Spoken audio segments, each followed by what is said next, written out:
just winning. I spent the last 2 weeks just spinning. Trying to work you out is killing. Ever since my heart's been missing.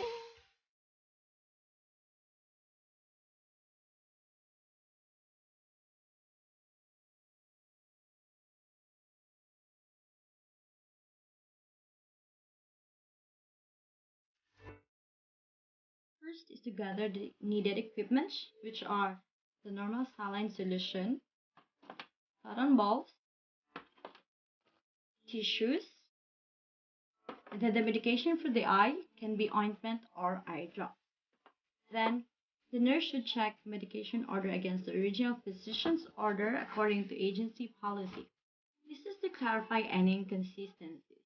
Know the actions, special nursing considerations, safe dose changes, adverse effects, and everything, all information about the medication to be administered to the patient.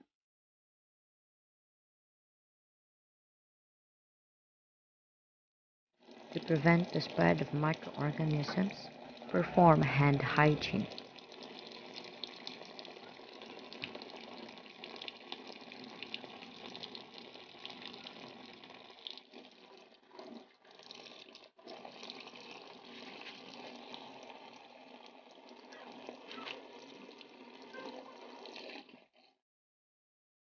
Next is to place medication in a tray for preparation to be administered to the patient, and this facilitates error-free environment and could save time.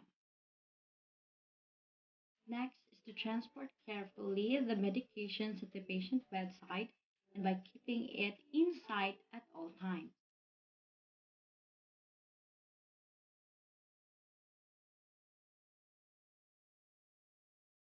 Good afternoon, ma'am.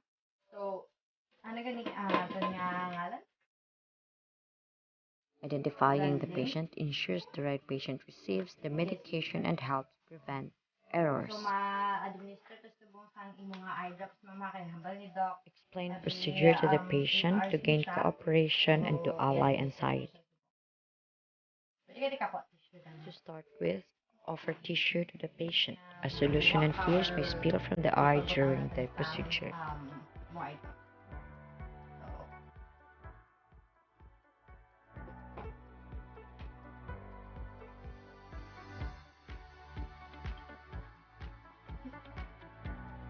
Cleanse the eyelids and eyelashes of any drainage with a cotton balls with normal saline solution.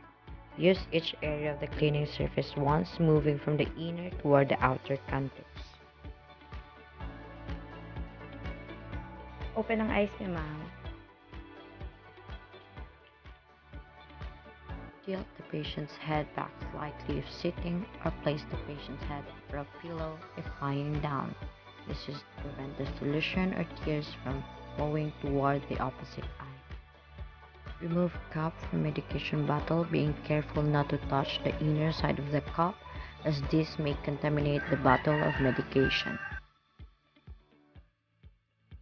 Have patient Pwede look nakatulog up sa babaw to nga. make the procedure And less then, traumatic and keeps tulog the ka eye lang sa still. babaw, i-stay mo lang yung mata. Place 2 fingers near margin of lower eyelid immediately below eyelashes and exert pressure downward over bony prominence of cheek to expose the lower conjunctival sac. The eye drop should be placed in the conjunctival sac, not directly on the eyeball.